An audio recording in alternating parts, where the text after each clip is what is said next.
വന്നല്ലോ മാറണം. സത്യമായിട്ട് ഞാൻ പ്രഗ്നന്റ് ആണ്. സീരിയസ്ലി ആണോ? ഗർഭിണിയാണ്. ജാസിക്ക് എത്ര മാസമായി എന്നുള്ളത് ആരും അങ്ങനെ വിശ്വസിക്കുന്നില്ല. ചെന്നവന്റെ നടുവിന് നോക്കി ഒരു ചവിട്ട് കൊടുക്കണം. ഈ വീഡിയോസിനെതിരെ റിയാക്ട് ചെയ്ത് ഞാൻ കഴിഞ്ഞ ദിവസം ഒരു വീഡിയോ ചെയ്തിരുന്നു. യൂട്രസും ഓവറിയും ഇല്ലാത്ത ഒരാൾക്ക് കൺസീവ് ചെയ്യാൻ പറ്റില്ലെന്നും പ്രഗ്നൻസിയെ ഇതുപോലെ മാനിപ്പുലേറ്റ് ചെയ്ത് പബ്ലിക്കിനെ വിഡ്ഢികളാക്കരുത് എന്നായിരുന്നു അതിന്റെ കണ്ടന്റ്. മനുഷ്യനായ നാണം വേണേ. ഞാൻ എന്ത് കാണിച്ചു നീ പറയണേ? ഇത്രയും പ്രായമായിട്ടും. ആ റിയാക്ഷൻ വീഡിയോയ്ക്ക് ശേഷം ഇദ്ദേഹം പുതിയ കുറച്ച് അലിഗേഷൻസ് ആയിട്ട് വന്നിട്ടുണ്ട്. ഞാനൊരു അമ്മയാവാൻ പോവുകയാണെന്നുള്ളത് മീൻസ് ഞാനല്ല എങ്കിൽ പോലും I proud say I am a mother. അത് നിങ്ങൾക്ക് വൈകാതെ മനസ്സിലാകും. ഇത് കേൾക്കുമ്പോൾ ആൾക്കാർക്ക് ഒന്നും കൂടി കൺഫ്യൂഷൻ ആകുവാണ്. സംഭവിച്ചു കാണൂ. നയൻതാര മാം ഇപ്പോ 2 കുട്ടികളുണ്ട്.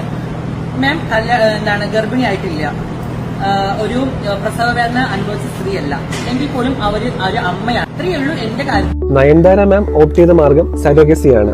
പക്ഷെ അപ്പോഴും ഒരു പ്രശ്നമുണ്ട്. ഇന്ത്യയിൽ സരോഗസി ചെയ്യാൻ പറ്റുന്നത് 2 കാറ്റഗറി ആൾക്കാർക്കാണ്. ഒന്ന് heterosexual legally married Indian couples, പിന്നെ മാരീഡ് സിംഗിൾ ഇന്ത്യൻ വിമൻ. അത് വിഡോസ് ആകാം, ഡിവോഴ്സി ആകാം. എല്ലാം നമുക്ക് ശരിയാക്കാം, വെറുതെ നാറ്റിക്കരുത്. നാറട്ടടോ, ഇനി എന്തോന്ന് നാറാൻ. അതും അണ്ടർ ചില സ്പെസിഫിക് ഏജ് ക്രൈറ്റീരിയയില്. ഇപ്പോഴത്തെ ഫ്രെയിംവർക്കിൽ ഇതുപോലെ ഹോർമോൺ ട്രീറ്റ്മെന്റ് എടുത്തവരൊന്നും എലിജിബിൾ അല്ല. ഞാൻ പറഞ്ഞല്ലോ ഒരു അബദ്ധം.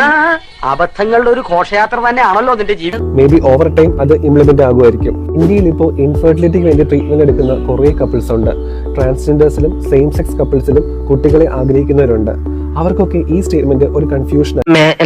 ഇങ്ങനൊന്നും ചെയ്യില്ല, 5-6 അബദ്ധമൊക്കെ എല്ലാവർക്കും പറ്റേ. സോ ഇങ്ങനത്തെ കോൺട്രവേഴ്സ്യൽ ആയിട്ടുള്ള ടോപ്പിക്സ് സോഷ്യൽ മീഡിയയിൽ സംസാരിക്കുമ്പോൾ എന്തെങ്കിലുമൊക്കെ പ്രൂഫ് ആയിട്ട് സംസാരിക്കുക. വെറുതെ എന്തിനാ പബ്ലിക്കിന്റെ ഇടയിൽ ഒരു കൺഫ്യൂഷൻ ക്രിയേറ്റ് ചെയ്യുന്നത്? ഓരോ ജന്മങ്ങളെ. ഇനി ഞാനിവിടെ നിന്ന് ഡയലോഗ് പറഞ്ഞാൽ കരഞ്ഞു പോകും. ഉസ്മാനെ രക്ഷപ്പെട്ടോ.